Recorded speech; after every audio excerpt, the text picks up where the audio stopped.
पहला प्रश्न है, बालक का विकास कब से प्रारंभ होता है?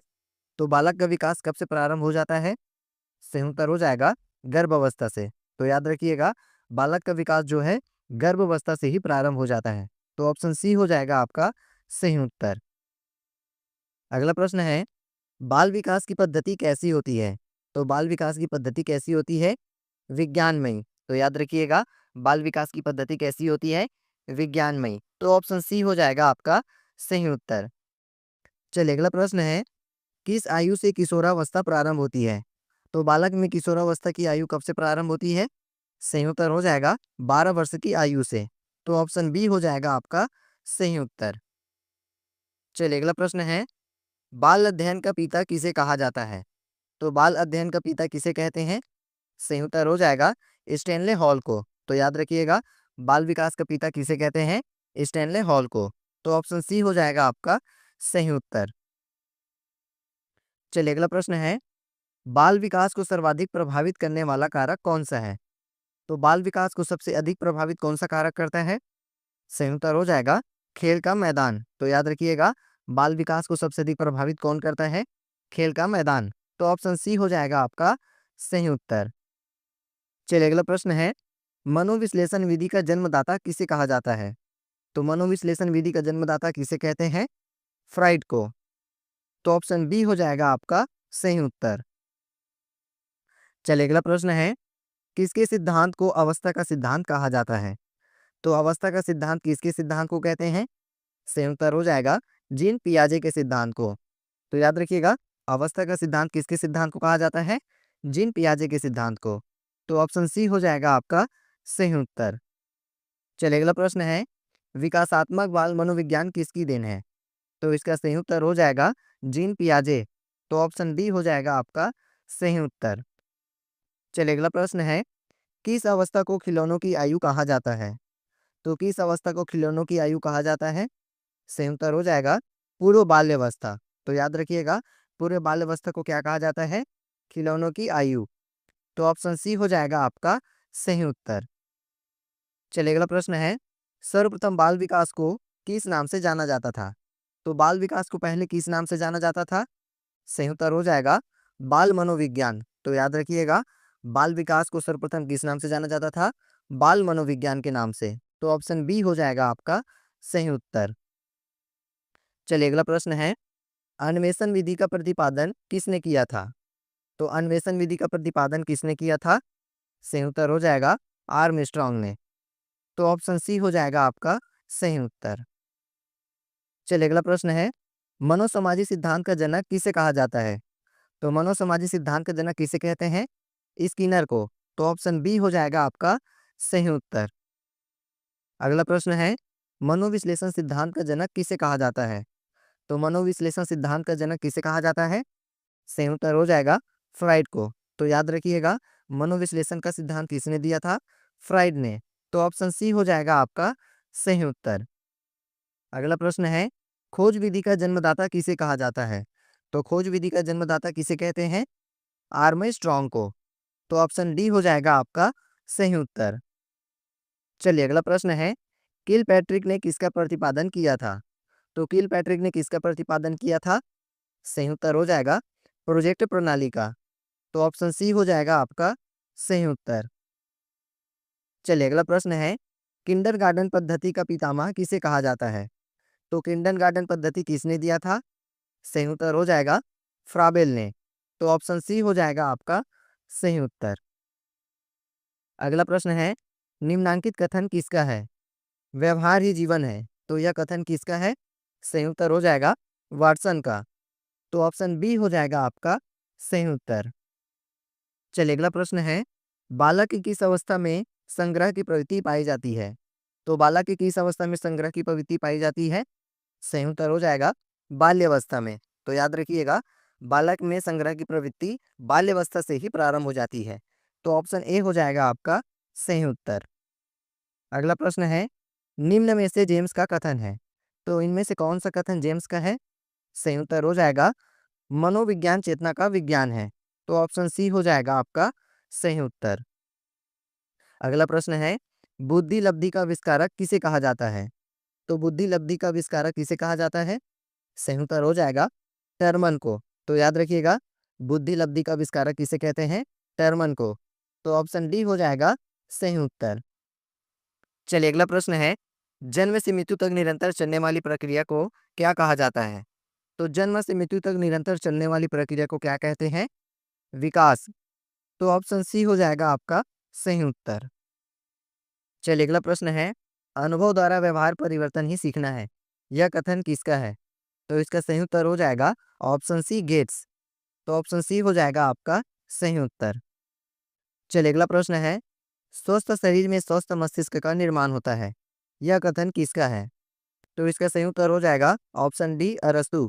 तो याद रखिएगा, स्वस्थ शरीर में स्वस्थ मस्तिष्क का निर्माण होता है, यह कथन किसका है? अरस्तु का। तो ऑप्शन डी हो जाएगा सही उत्तर। चलिए अगला प्रश्न है, बुद्धि अमूर्त चिंतन की क्षमता है, यह कथन किसका है? तो इसका सही उत्तर हो जाएगा डरमैन। तो ऑप्शन सी हो जाएगा आपका सही उत्तर। अगला प्रश्न है, नैतिक विकास के सिद्धांत के प्रतिपादक किसे कहा जाता है? तो इसका सही उत्तर हो जाएगा ऑप्शन सी कोहलबर्ग। तो ऑप्शन सी हो जाएगा आपका सही उत्तर। अगला प्रश्न है, बुद्धि का सिद्धांत किसने दिया था? तो बुद्धि का सिद्धांत किसने दिया था? सही उत्तर हो जाएगा स्पीयरमैन। तो याद रखिएगा, बुद्धि का सिद्धांत किसने दिया था? स्पीयरमैन ने।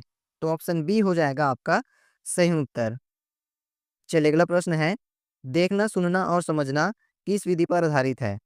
तो इसका सही उत्तर हो जाएगा प्रदर्शन विधि। तो याद रखिएगा, देखना सुनना और समझना किस विधि पर आधारित है? प्रदर्शन विधि पर। तो ऑप्शन सी हो जाएगा सही उत्तर। अगला प्रश्न है, शिक्षण सूत्र का प्रयोग किस विधि में किया जाता है? तो शिक्षण सूत्र का प्रयोग किस विधि में किया जाता है? आगमन विधि में। तो ऑप्शन डी हो जाएगा सही उत्तर। चलिए अगला प्रश्न है, बालक का समाजीकरण किस अवस्था में प्रारंभ होता है? तो बालक का समाजीकरण किस अवस्था से प्रारंभ हो जाता है? सही उत्तर हो जाएगा सहस्वावस्था से। तो याद रखिएगा, बालक का समाजीकरण किस अवस्था से प्रारंभ होता है? सहस्वावस्था से। तो ऑप्शन सी हो जाएगा सही उत्तर। चलिए अगला प्रश्न है, मनुष्य एक सामाजिक प्राणी है, यह कथन किसका है? तो इसका सही उत्तर हो जाएगा पेस्टोलॉजी। तो याद रखिएगा, मनुष्य एक सामाजिक प्राणी है, यह कथन किसने दिया था? पेस्टोलॉजी ने। तो ऑप्शन डी हो जाएगा सही उत्तर। अगला प्रश्न है, पियाजे के अनुसार बालक की कितनी अवस्थाएं होती हैं? तो इसका सही उत्तर हो जाएगा 4 अवस्थाएं। तो ऑप्शन बी हो जाएगा सही उत्तर। अगला प्रश्न है, किस अवस्था में बच्चे तार्किक रूप से वस्तुओं और घटनाओं के बारे में चिंतन करना प्रारंभ कर देते हैं? तो इसका सही उत्तर हो जाएगा मूर्त संक्रियात्मक अवस्था। चलिए अगला प्रश्न है, पर्यटन विधि का जन्मदाता किसे कहा जाता है? तो पर्यटन विधि का जनक कौन है? सही उत्तर हो जाएगा अल्फ्रेड बिनेट। तो ऑप्शन सी हो जाएगा सही उत्तर।